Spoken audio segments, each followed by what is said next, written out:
how do the rents compare on a long-term tenant versus an Airbnb short-term versus a midterm? Like, let's say, give me an example.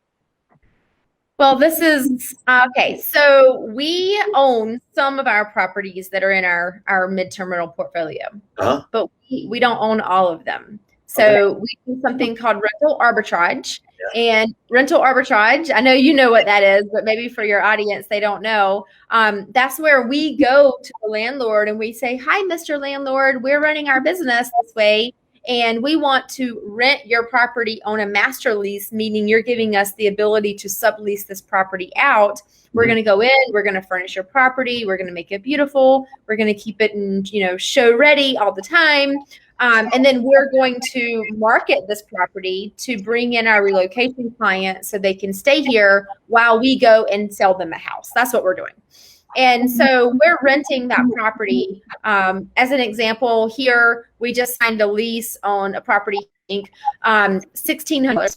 We'd be able to rent that property out for a minimum of $3,200 a month. And then we turned around and rented that house for $3,500 a month. So that being said, there's about $500 to $600 of like expenses because you are paying for utilities, you are paying for landscaping and all of that. So we're profiting on average about $1,000 per property. That's on midterm rentals. What would that look like? Now, if I had that. What would that look like if that was an Airbnb? Would it be a higher number if it was an Airbnb versus the midterm, or would it be pretty similar? It would be pretty similar because we're 100% occupied on midterm. On Airbnb, the highest I ever got was 81% occupancy.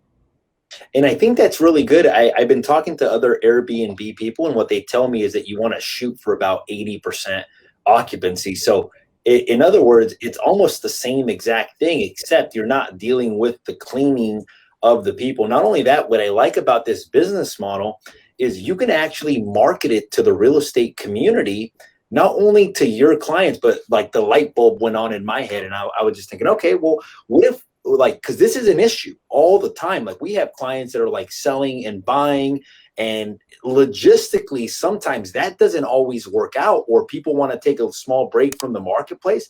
What if you can offer a service where maybe they have a place where they can do a 1 to 3 month lease, which is what they typically want.